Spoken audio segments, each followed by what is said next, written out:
Agniveer army medical test లో ఎందుకు చాలా మంది రిజెక్ట్ అవుతున్నారు? టెంపరరీ రిజెక్షన్ అంటే ఏంటి? పర్మనెంట్ రిజెక్షన్ అంటే ఏంటి?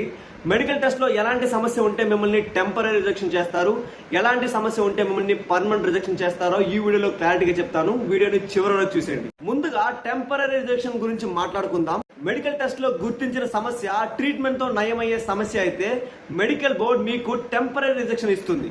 ఉదాహరణకు skin infection, ear wax, dental problems, లో హిమోగ్లోబిన్, అండర్ వెయిట్ లేదా ఓవర్ వెయిట్, ఫీవర్ లేదా వైరల్ ఇన్ఫెక్షన్. ఇలాంటి సమస్యలు బాక్స్ లో అయితే మెన్షన్ చేశాను, క్లియర్ గా చూసుకోండి. ఇలాంటి సమస్యలు ట్రీట్మెంట్ తర్వాత రివ్యూ మెడికల్ లో మళ్ళీ టెస్ట్ చేసే అవకాశం ఉంటుంది. ఇలాంటి సమస్య ఏమన్నా మీకుంటే మిమ్మల్ని టెంపరరీ రిజెక్షన్ చేసి మీకు రీమెడికల్ రాస్తారు. వాళ్ళు ఇచ్చిన టైంలో ట్రీట్మెంట్ కంప్లీట్ చేసుకుని ఇంకొకసారి మెడికల్ టెస్ట్ కి వెళ్లాల్సి ఉంటుంది. దాన్నే రీమెడికల్ అంటారు. ఇప్పుడు పర్మనెంట్ రిజెక్షన్ గురించి అయితే చూద్దాం. ఈ సమస్యలు ఇండియన్ ఆర్మీ మెడికల్ స్టాండర్డ్స్ ప్రకారం నాట్ ఎలిజిబుల్ కి కారణంగా ఉండొచ్చు. ఫర్ ఎగ్జాంపుల్ కి flat feet, severe knock knees, colour blindness, hearing loss, తీవ్రమైన గుండె లేదా ఊపిరితిత్తుల వ్యాధులు, spine deformity, permanent physical disability, ఇలాంటి కొన్ని సమస్యలు ఈ బాక్స్ లో అయితే మెన్షన్ చేశాను, చూసుకోండి. ఇలాంటి సమస్యలు ఏమన్నా మీకుంటే మీరు ఇండియన్ ఆర్మీలో జాయిన్ అవ్వడానికి నాట్ ఎలిజిబుల్ అని అర్థం. దాన్నే పర్మనెంట్ రిజెక్షన్ అంటారు. ఒక్క విషయం గుర్తుంచుకోండి, ప్రతి అభ్యర్థికి ఫైనల్ డెసిషన్ తీసుకునేది ఇండియన్ ఆర్మీ మెడికల్ బోర్డు మాత్రమే.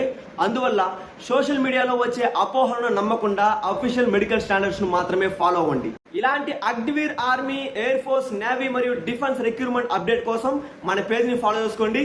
జై హింద్.